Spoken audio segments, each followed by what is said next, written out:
जय श्री राम, जय हनुमान, जय माता दी। श्रीमद् देवी भागवत पुराण की जय। सावित्री देवी की पूजा स्तुति का विधान। नारद जी ने कहा, भगवान, अमृत की तुलना करने वाली तुलसी की कथा मैं सुन चुका। अब आप सावित्री का उपाख्यान कहने की कृपा करें।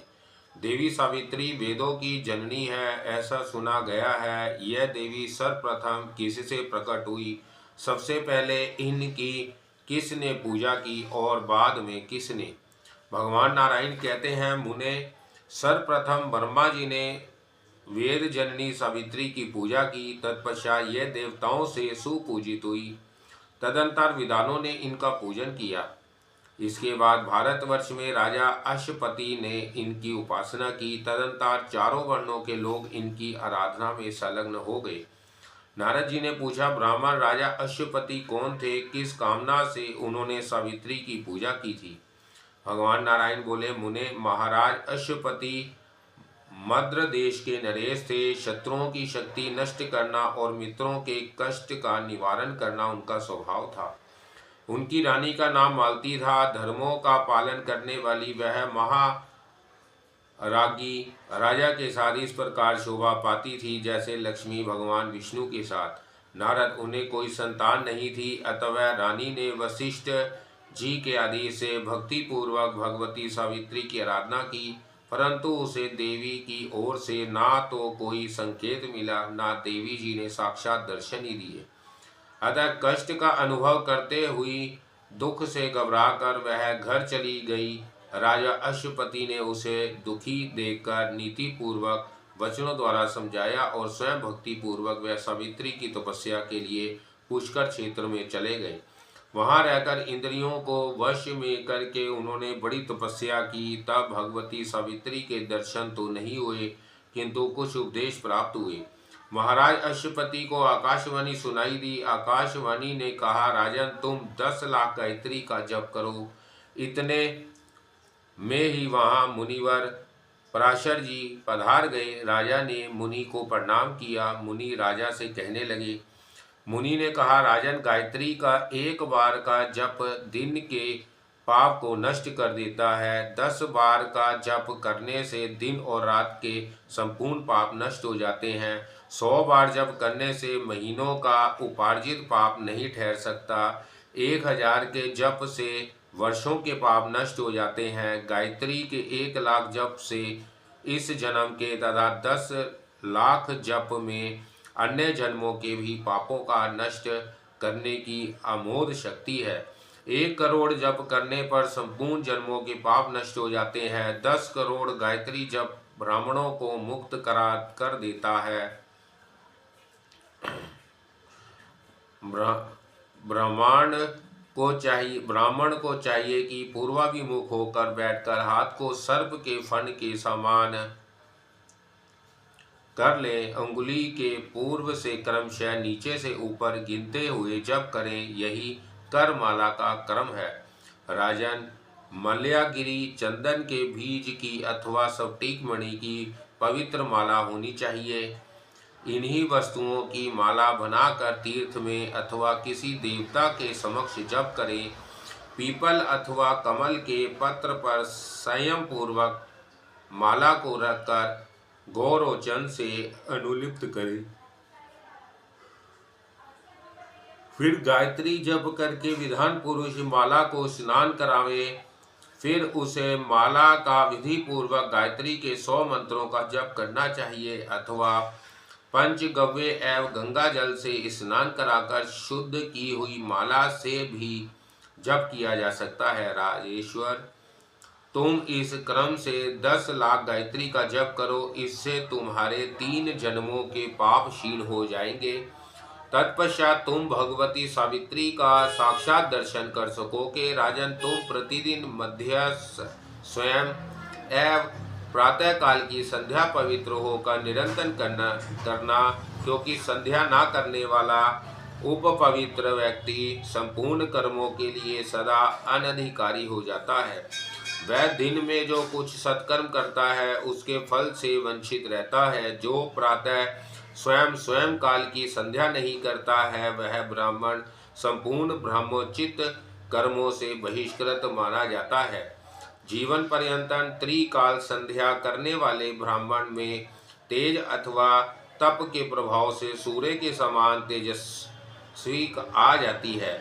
ऐसे ब्राह्मण की चरण रज से पृथ्वी पवित्र हो जाती है। जिस ब्राह्मण के हृदय में संध्या के प्रभाव से पाप स्थान नहीं पा सके हो, वह तेजस्वी द्विज जीवन मुक्त ही है। उसके स्पर्श मात्र से संपूर्ण तीर्थ पवित्र हो जाते हैं। पाप उसे छोड़ कर वैसे ही भाग छूटते हैं जैसे गरुड़ को देखकर सर्पों में भगदड़ मच जाती है। त्रिकाल संध्या ना करने वाले द्विज के दिए हुए पिंड और तर्पण को उसके पितर इच्छा पूर्वक ग्रहण नहीं करते तथा देवगण भी स्वतंत्रता से उसे लेना नहीं चाहते। मुने इस प्रकार कहकर मुनिवर पराशर ने राजा अश्वपति को सावित्री की पूजा के संपूर्ण विधान तथा ध्यान आदि अभिलाषित प्रयोग बतला दिए। उन महाराज को उपदेश देकर मुनिवर अपने स्थान को चले गए। फिर राजा ने सावित्री की उपासना की। उन्हें उनके दर्शन प्राप्त हुए और अभीष्ट वर भी प्राप्त हो गया। नारद ने पूछा, भगवान मुनिवर पराशर ने सावित्री के किस ध्यान, किस पूजा विधान, किस स्तोत्र और किस मंत्र का उपदेश दिया था तथा राजा ने किस विधि से श्रुति जननी सावित्री की पूजा करके किस वर को प्राप्त किया, किस विधान से भगवती उनसे सुपूजित हुई, मैं ये सभी प्रसंग सुनना चाहता हूँ। सावित्री की श्रेष्ठ महिमा अत्यंत रहस्यमयी है, कृपया मुझे सुनाइए।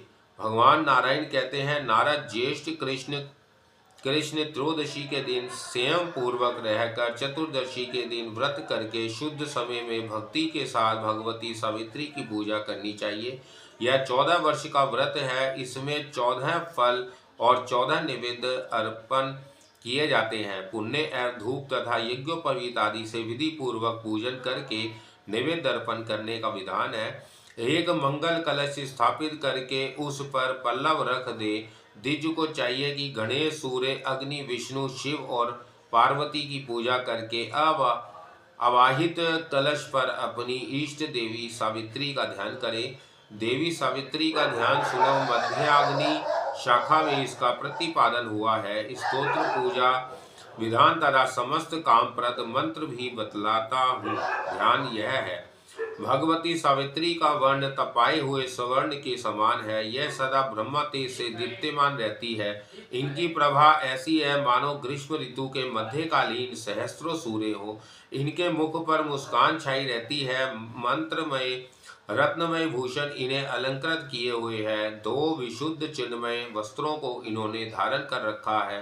भक्तों पर कृपा करने के लिए ही यह आकार रूप से प्रकट हुई है। जगदात्रा प्रभु की इन प्राण प्रिया को सुखद मुक्तिदा, शांता, सर्व समतेय स्वरूपा तथा सर्व संपत्र दायत्री कहते हैं। यह वेद की अधिष्ठात्री देवी है। वेद शास्त्र इनके स्वरूप है। मैं ऐसी वेद बीज स्वरूपा वेद माता भगवती सावित्री की उपासना करता हूँ। इस प्रकार ध्यान करके निवेद्य अर्पण करें। फिर श्रद्धा के साथ कलश के ऊपर भगवती सावित्री का आवाहन करें।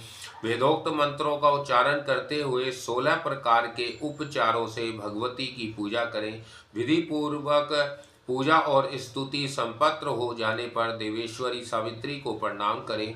आसन, पाद, अर्ध स्नान, अनुलेपन, धूप, दीप, निवेद्य, तांबूल, शीतल जल, वस्त्र, भूषण, माला, चंदन, आचमन और मनोहार शैया यह देने योग्य षोडश उपचार हैं।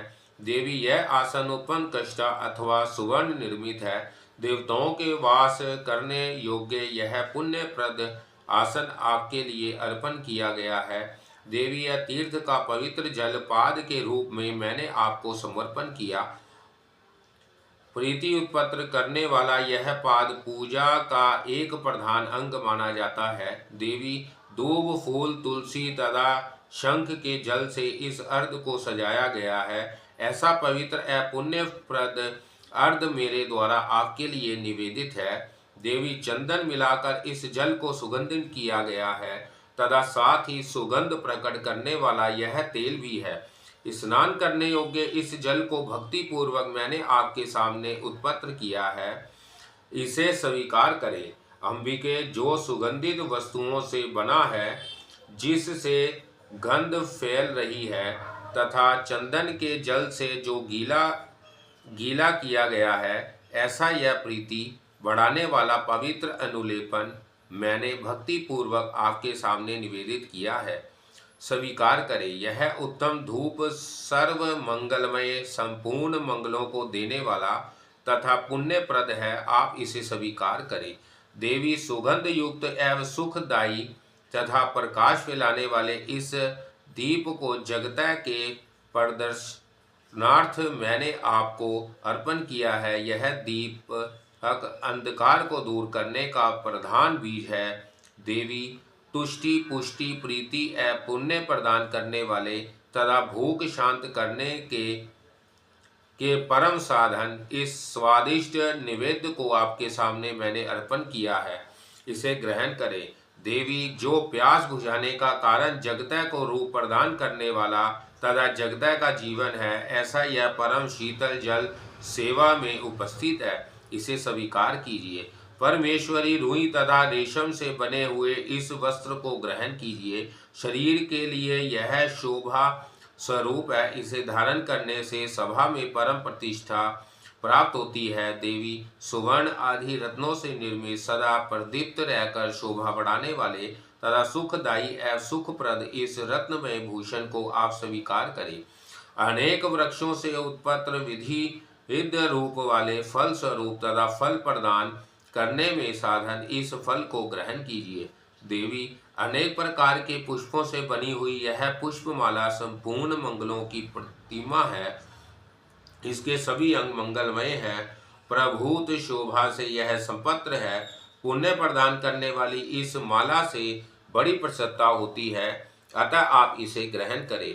देवी, आप पुण्यप्रद एवं अत्यंत सुगंधपूर्ण इस चंदन को स्वीकार करें। ललाट की शोभा बढ़ाने वाला सुंदर सिंदूर भूषणों से सर्वोत्तम माना जाता है, अतः इसे आप ग्रहण करें। ग्रंथि वाला यह यज्ञोपवीत परम शुद्ध है, पवित्र सूत्रों से यह बना है, वैदिक मंत्रों से इसकी शुद्धि हुई है, अतः इसे स्वीकार कीजिए। विधान पुरुष इन द्रव्यों को मूल मंत्र से भगवती सावित्री के लिए अर्पण करके स्तोत्र पढ़े। तदंतर भक्ति पूर्वक ब्राह्मण को दक्षिणा दे। सावित्री इस शब्द में चतुर्थी विभक्ति लगाकर अंत में स्वाहा शब्द का प्रयोग होना चाहिए। इसके पूर्व लक्ष्मी, माया और काम बीज का उच्चारण हो। यही ओम ह्रीं क्लीं श्रीं सावित्राय नमः यह अष्टाक्षर मंत्र कहा गया है। भगवती सावित्री का संपूर्ण कामनाओं को प्रदान करने वाला स्तोत्र मध्याग्नि शाखा में वर्णित है। ब्राह्मणों के लिए जीवन स्वरूप इस स्तोत्र को तुम्हारे सामने मैं व्यक्त करता हूँ, सुनो। प्राचीन काल की बात है, भगवान श्री कृष्ण गोलोक धाम में विराजमान थे। उन्होंने सावित्री को ब्रह्मा के साथ जाने की आज्ञा दी, परंतु सावित्री उनके साथ ब्रह्मलोक जाने को प्रस्तुत नहीं हुई। तब भगवान श्री कृष्ण के कथानुसार ब्रह्मा जी भक्ति पूर्वक वेद माता सावित्री की स्तुति करने लगे। तदंतर सावित्री ने संतुष्ट होकर ब्रह्मा को पति बनाना स्वीकार कर लिया। ब्रह्मा जी ने सावित्री की इस प्रकार स्तुति की।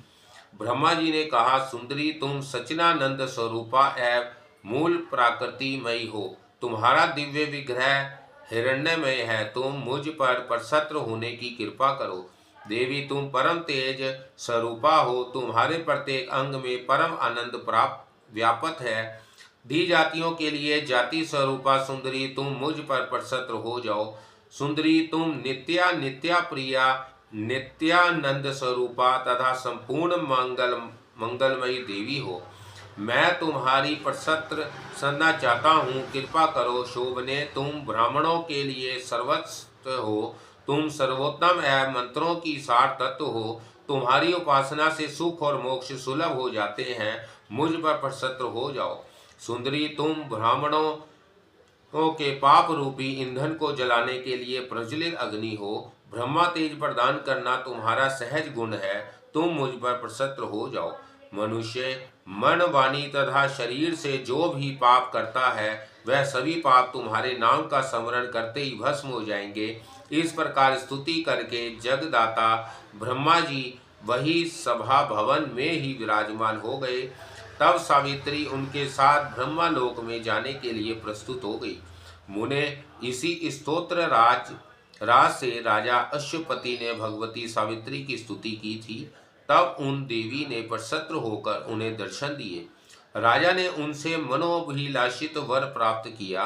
यह सब सत्वराज परम पवित्र है। पुरुष यदि संध्या के पश्चात इस सत्वन का पाठ करता है तो चारों वेदों के पाठ करने से जो फल मिलता है उसी फल का वह अधिकारी हो जाता है।